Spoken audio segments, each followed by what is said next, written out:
Welcome to mainstream with Harpreet Singh Toor. आप सब प्यार भरी सत श्री अकाल, नमस्कार, आदाब and shalom. Welcome to today's episode, and like I always say, feel free to send an email, shoot an email or call me hstour@gmail.com and give me your opinion and what would you like to discuss.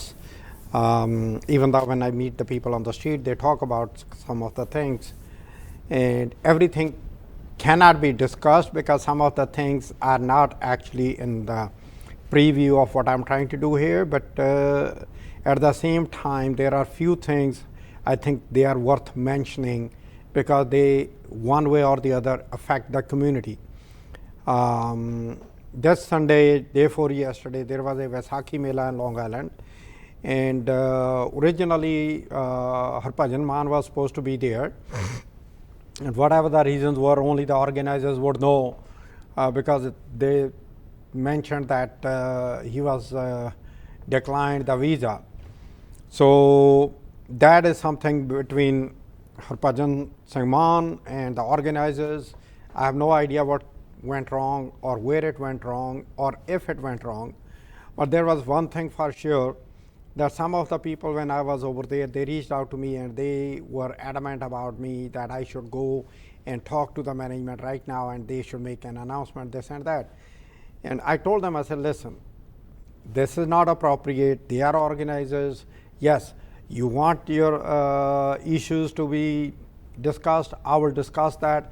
You want me to, talk about the inconvenience to the people, especially those people who drove 80 to 90 miles one way just for that purpose, and they were disappointed once they reached here.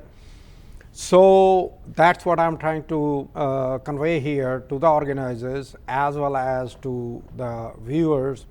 For the organizers, I think, things do happen, but it's always appropriate because we are living in the age of social media. Immediately, if you can just, send out the information to the people, this way, at least the people who are planning a long trip, they can come in or they can decide to make some changes.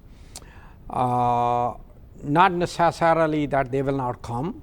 They may still come, but they may come early and leave early instead of coming in early and leaving late, waiting for the star of the show. So, and on the side of the individuals, I do understand your frustration, but at the same time, you also got to appreciate the efforts which the organizers put in to organize something of that magnitude. And also, when I was talking to some of the Pakistani Punjabis over there, I asked them, why there is no Pakistani part of it, and they told me that they are working on getting their own a kite show over there soon. So that will be interesting to watch because patang ਆ ਜਿਹੜੇ India 'ਚ ਅਸੀਂ ਵੀ ਕਰਦੇ ਰਹੇ ਹੈਗੇ ਆ. Cutting your fingers with the thread and everything, special thread with the glass on it, the real fine glass with the glue on it so that you can just cut the other guy's kite. And that has its own charm. But anyway, so having, conveyed those messages to both the organizers and the participants and vice versa, and my view that how it can be done more logistically, it can be handled more professionally. You always learn from your experience and then you make sure that next time it doesn't happen. So now, when I was driving today for my show, I was speaking to one of my friend who happened to be Jew, and we were just discussing how anti-Semite is and anti-Semitic tones are being ignored or not really. There are places where it is either too much push or there's no push at all. And the whole conversation started with the Donald Trump's statement about an United States REIC, which is actually REIC actually is REICH. The third REIC, that was the Hitler's that cleansing the Germany where millions of Jews were killed in one pretext or the other, and they were actually, their properties were taken over. And the whole thing started with the, where the Jewish shops were stoned and their windows were shattered, glasnost is that term they use. And how it started from that incident, and then it went on and on and on and on, and it ended up with the Second World War, with the Germany losing the war, and then after that, getting those generals and officers at the higher end getting punished, and Hitler committing a suicide. So why I'm talking about this issue here today? There is a reason for that. We have elections going on in India right now. And when a head of the family talks about divisions to divide the family, it does not, looks good for the country and the family, and in this case, the country. I don't recall anywhere where a particular statement was made in a way, the way it is being, shown or depicted. And sometime, yes, there could be a slip of the tongue, but at the same time, in the garb of the acts of some of the officials, those officials who actually would like to divide the country, it is not being controlled, but it is expanding.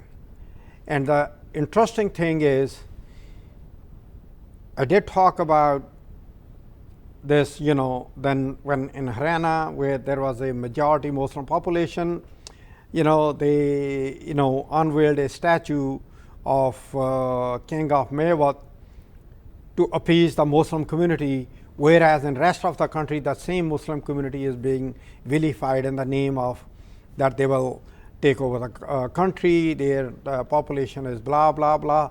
Interestingly, the percentage-wise, the population of the Muslims in India is still the same as it was in 1947.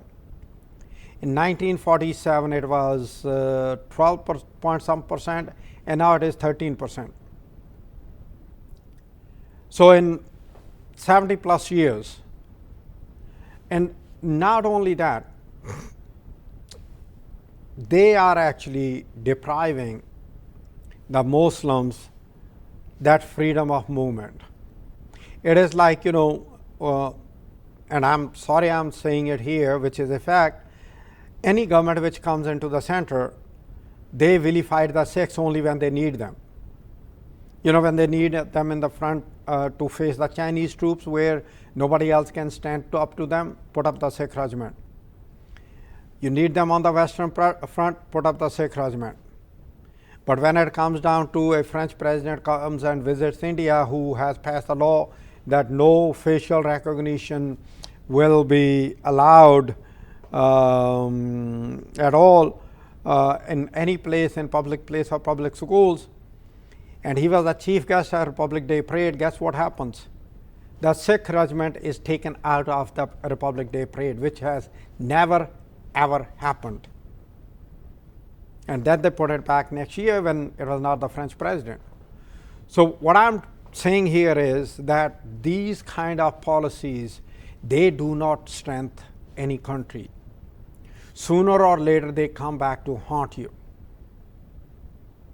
You know, when they talk about, when the saying is, they are going to give the, the resources to that 14%, 13%.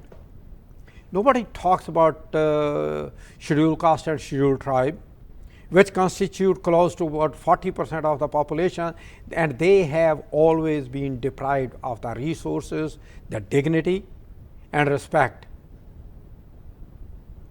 It happened this week that in Madhya Pradesh, a couple was beaten up and tied to the tree, a scheduled caste, by the people who call themselves belonging to higher caste.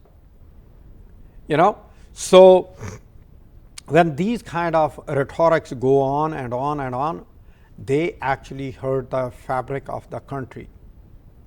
When the people have to start thinking about where and how to invest, whether it's a minority or not, it will affect the overall growth of the country. When the people look at that which area, if I buy the house, will be comparatively safe,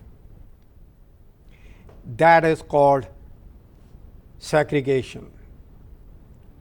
And that segregation actually in the long run will create more divisions, not a coherent society, but a society which is divided based on their faith. Faith is something which is private and for person. It doesn't matter whether you are a Hindu or a Sikh or a Muslim or a Bodhi or a Christian or a Jaini, doesn't matter, or a Farsi. That's what you believe in. But publicly, when you go out, you are dealing with the public. Over there in public, you talk about the public, how the public can be served best. Whether you are of any faith. Yes, I understand there are some, people who actually openly talk about violence. And that is not only in Muslim, but that is also in Hindu priests also. And within Sikhs also there are people who talk about it. But that should not be acceptable. The silent majority needs to take a stand, and they need to talk about it. What is wrong, they need to say it before it is too late. Same way in Germany when Glasnost happened, by that time they realized it was too late. And same thing could happen here in India and some other places also, where by that time they realize what's going on and what happened and what should be done and what could be done, it may be too late to reverse and to control. And that should not happen. So, with having said that, it is about time to take a break. After the break, I will be right back. We have to talk about the accident, the chopper accident, the helicopter which crashed, and in that crash, Iranian president and foreign minister passed away. There are going to be a lot of twists and turns, but the fact is that the accident took place and the president of Iran and foreign minister did die in that accident, and what it forebodes for the Middle East and the future of relations between different countries. We need to keep an eye on that, and we need to discuss all that stuff, all those things which is happening. So let's take it. He was traveling with his foreign minister coming back from Azerbaijan, conducting an opening ceremony for a dam, hydraulic dam. The question basically is not about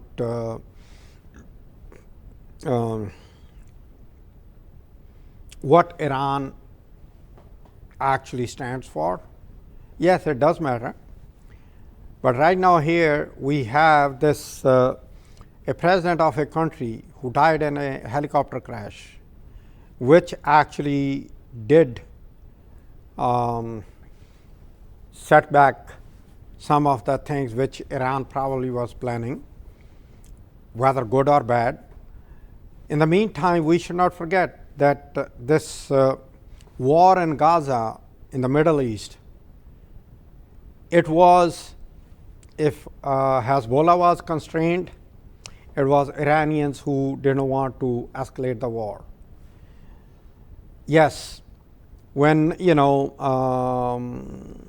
one of their commander of the Quds forces was killed by Israel, they did attack with drones and some missiles. But after that, it was quiet because they have to satisfy their local population about anything. But at the same time, this is where the politics, the international politics comes into the play. Israel gets maximum funding from United States. But Israel also gets its oil from Russia. Israel has a really deep relationship with Russia also, as well as with the US. That is a tricky part. Israel is opening up with Saudi Arabia. And let's not forget that this Hamas attack on Israel from Gaza, it happened within a couple of days from US, India, Saudi Arabia, and Israel signing that corridor agreement that which will connect these countries for business, for internationally they can actually ship directly to each other and opening up the market. So could there be China behind it? They also have some interest in their own brick and road initiative. Can Russia be behind it? Yep, Russia has its own interest. But at the same time, this is Middle East, and that when they play the chess in Middle East, it is for a person, for a layman, not even a layman, even for a person of some kind of knowledge, I consider myself with it, some kind of knowledge, not much. Even for me, it gets really tricky to figure out what's going on, what is happening, and what is happening where. Because what happened was, when it was declared that, Hamas has agreed to ceasefire, Israel refused. Israel said that the language has been changed from what was agreed on and what the Hamas agreed on. And now the news is coming out that within Egypt, some of the undercover people, they actually decided to change some of the language in those in that agreement. So when that happens, it means what? It means there is somebody who doesn't want that agreement to happen. Why they don't want that agreement to happen? Because it does not serve their interest if it happens. And their interest could be keeping the war going on, because there are countries who actually would love to sell ammunition and arms to those people who are fighting, while they are providing employment to their own population in the name of employment, that, okay, we have the employment. Nobody looks at that from this perspective, that out of that employment, what percentage was spent on defense, and out of that percentage, how much was spent on to produce those arms and ammunition which was exported to these kind of hot spots in the world, all around the world. So that's another thing. And then on top of that, we have elections going on. We have elections in United States. We have right now elections going on in India right now. Pakistan just had the elections. There are other places where the elections are happening. Russia had election with the 98% of vote going to the current president. And with all these elections happening, British is going to go for election in 2025 latest, so it can happen before that. And within Israel, it could happen before that also, because the defense minister actually has given a deadline of January 3rd to Benjamin Netanyahu, that unless he has a plan for Gaza after what is happening there, they may withdraw their support. Which means what? It doesn't mean that Netanyahu's government will fall down or will come down, but it definitely means that the divisions are already appearing in that fight against Hamas. Because there are people who actually are of the opinion that, Israel can, rule the Gaza for unknown time period. But then again, they also look at what happened when last time Israel tried to rule the Gaza, what happened there. So they don't want that thing either. There are also people who are also planning or talking about, pushing the more Palestinian into Egypt by depriving them everything, the food, the water, the shelter, the safety and security of the house and everything, on top of what was happening and what could happen. So reducing the population who actually inhabit the Gaza Strip, reducing that, making the life easy for Israel to maybe monitor them, control them, or whatever it is. So all those factors actually come into the play. But there is one factor which I got to admire, and you also should, that still in Israel, these kind of news, they do come out. Even though they try to, Al Jazeera has been kicked out. Al Jazeera is something, which they said that it was not giving the fair news. They kicked them out from Gaza. And if you go into Israel and you watch the channels or any news channel, whether you watch the channel or you hear to the news, you don't hear much in general public about what is happening in Gaza. And that actually also helps the current Prime Minister Benjamin Netanyahu to keep his hands on power, because the population will make up their mind if they hear the proper news, if they hear what's going on the ground, if they are aware of the ground realities, only then they can look at it, then they can shift their idea or their way of looking at the war. And yes, those hostages, they need to be released, at least the civilians, if not the military one, because those civilians have done nothing. They are just like in the chess game, you have these piadas, like they say, they are being used as that on both sides. Whether those are the people from Hamas, which Israel is using, or people from Israel, which Hamas is using. Both way they are wrong. And maybe that is one of the reasons that international court has actually declared Benjamin Netanyahu and the chief of Hamas as wanted by the international court for war crimes. So those are the developments which are happening. We will take a look. Like I mentioned, we are going to talk about American politics and what's happening here.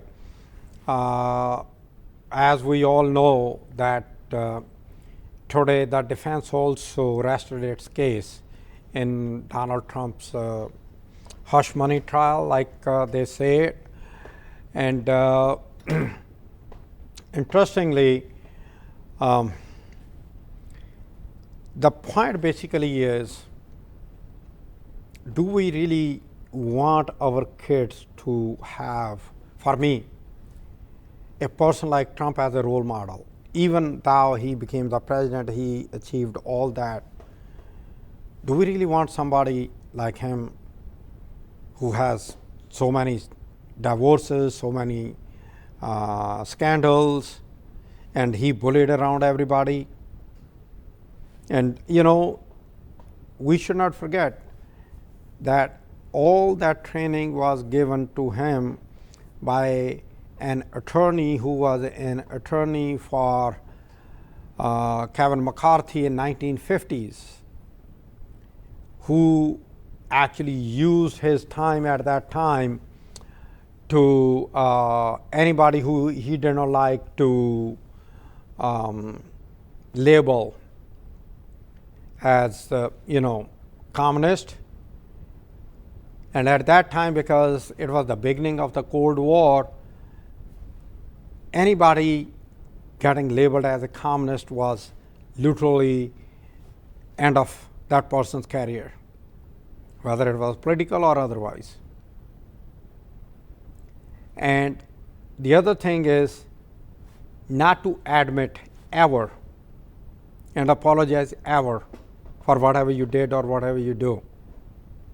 Those are the traits. In this trial, I don't know what the results are going to be, but thank God it is over, because there is no other news being delivered. When I here on my show, I talk about all these other news and everything, I do have to cover Trump also, even though I don't want to, because this is something which is embarrassing, that you are talking about someone who was a president of your country, who actually was sleeping with a porn star while his wife was pregnant. There is no charm in it. But these are the facts, these are the realities. On the other hand, what happened on January 6th, that is also being twisted now. Those people who attacked the Capitol, and those very same people who actually ran saving their own life from those people who attacked, those Republicans, they are saying, oh, no, they were peaceful, there was no issue. Whereas there are people who died, there were people who got bloodied, there were cops who committed suicide after that because of the trauma. The building was torn apart, and literally you see the pictures of some of those congressmen running or hiding, including the Vice President Pence, who was being escorted by secret police to a safe place. And this is where actually the difference comes in between, to differentiate between a politics and being a statesperson. While Trump was calling to hang Mike Pence, his own vice president, Nancy Pelosi actually called him from her secured place to his secured place to find out if he is all right, if his family is all right, if he is out of danger.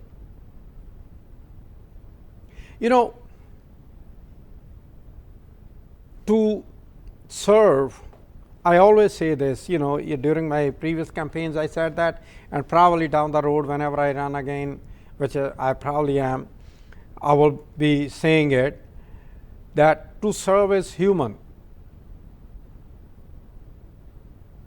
We need to, if we want a better future for our kids, it can be done collectively. It cannot be done exclusively by including a vast majority from enjoying the benefits of the freedoms, and just a couple of people having the freedom and enjoying lavish life, because they enjoy their lavish life because the people on the bottom and in the middle like us, they buy that stuff and they make profit on that. I was having a conversation on that earlier today about the inflation with somebody.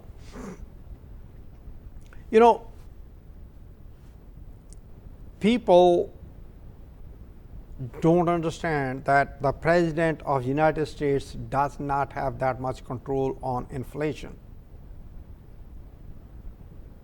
It is the policies which in the long term does affect some of the things, not everything.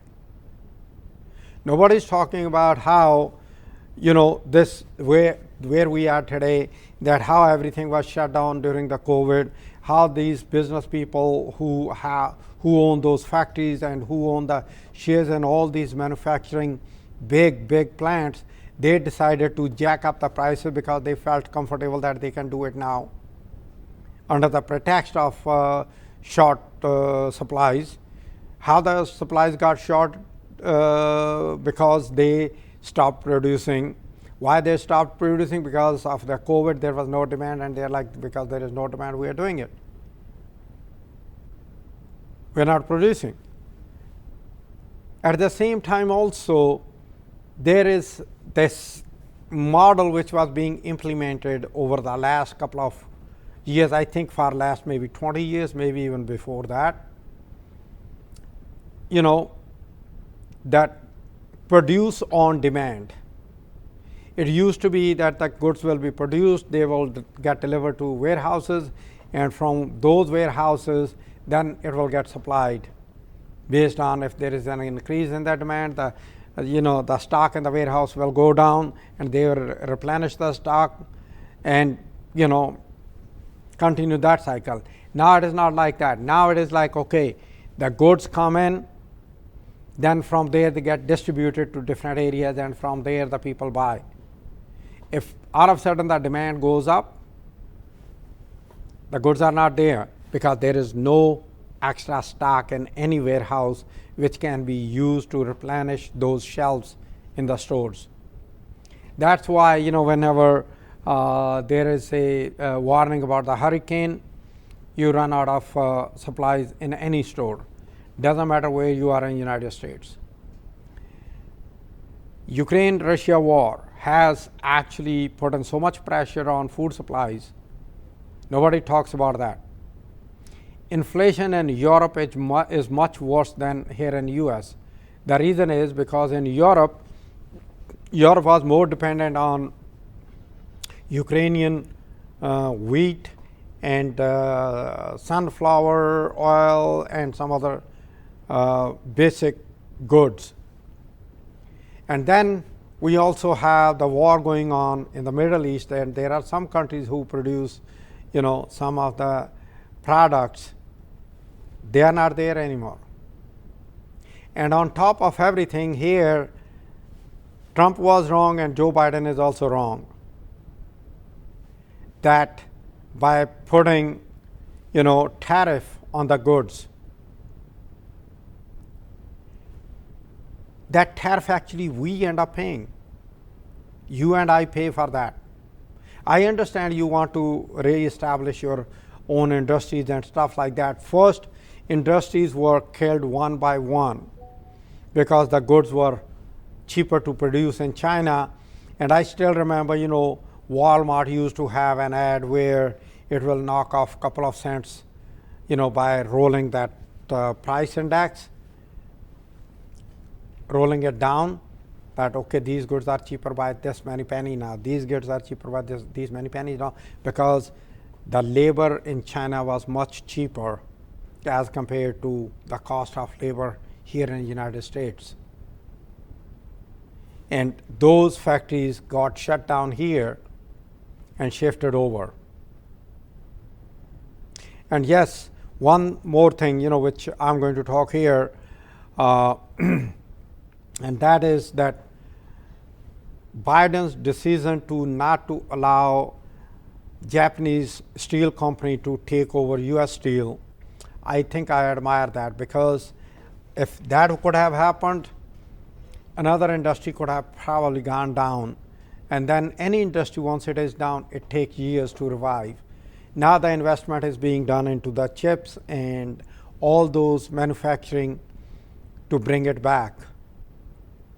It is not only that manufacturing, but that also signifies the brain drain, which means these are high-tech industry, high-tech jobs. And for that, if there is no employment, the schools don't produce the people who will work for those kind of industries. And that's a vicious cycle then. And that cycle is another factor which affects. So in short, all these things, they do contribute. These are the blocks, the building blocks, one block with another block, and they are built on each other, on top of each other. And if you take out one, it shuffles other things, and if you take more than one, maybe the whole wall will come down. And that's probably what was happening when these things were going on. So with all those things happening, and now with the 100% tariff on Chinese cars, which President Joe Biden just did, those cars are going to be expensive, no doubt about it.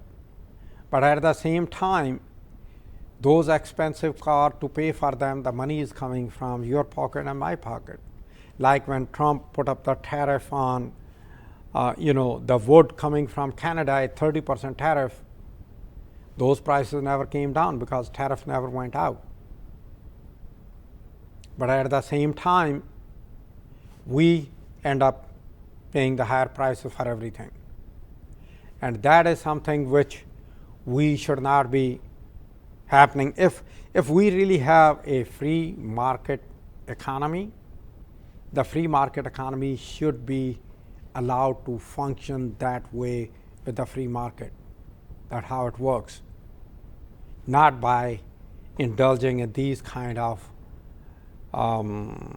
constraints and building the roadblocks. We are in the final segment of today's show.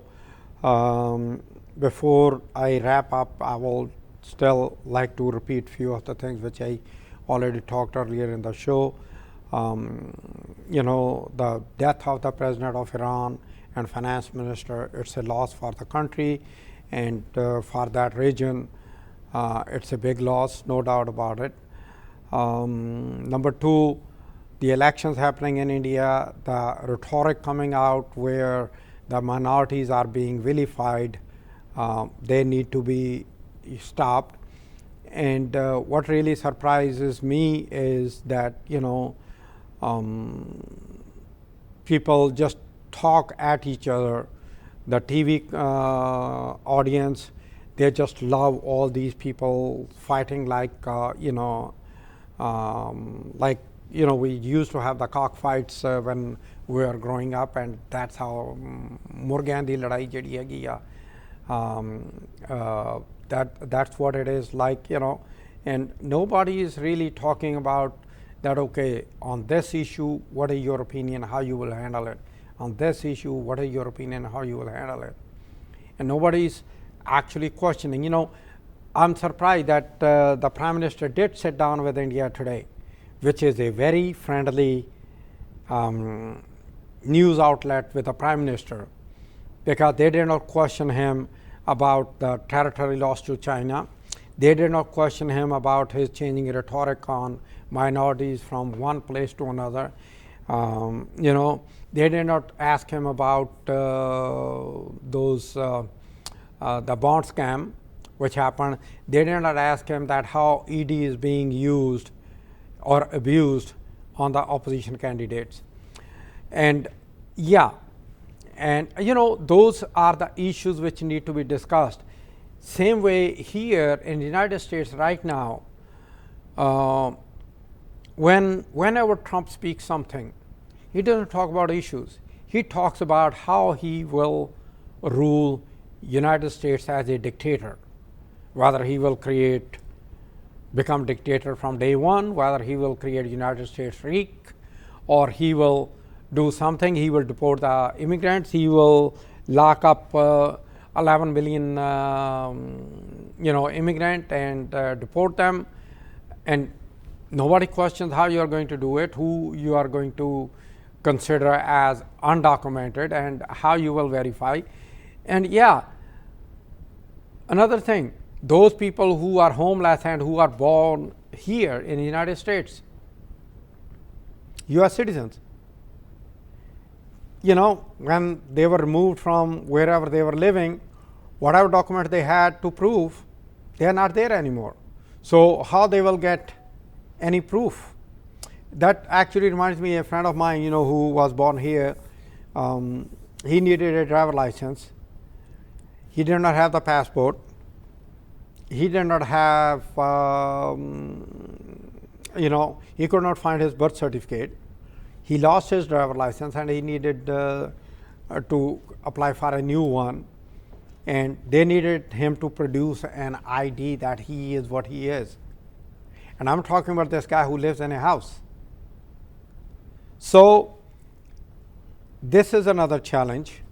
On top of that, the other challenges which are being thrown are to prove when you go in to vote that you are who you are.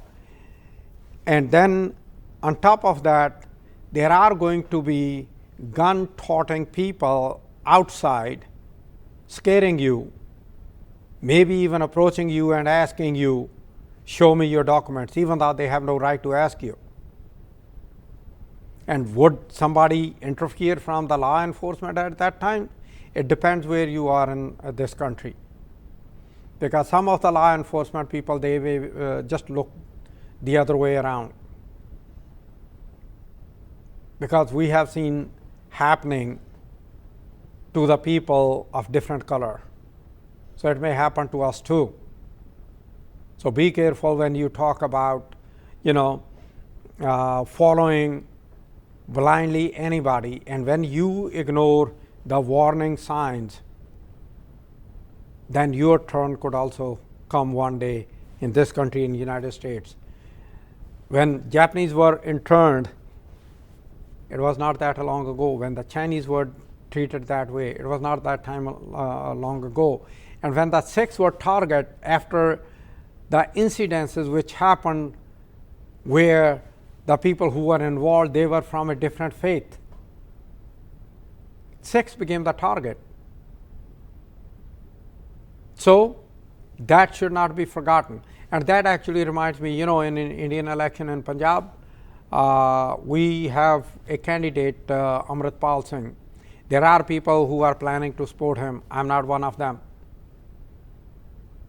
I'm telling up front here, because the person does not have much history. He does not have any, he hasn't proved any track record, except that he came with his, if I may use, goons to actually go into a precinct and get the people who got arrested. So these are the things which we need to be careful. Equal rights, freedom of speech. If we lose those, we may lose much more than what we are thinking we may lose. With that note, good night and good luck.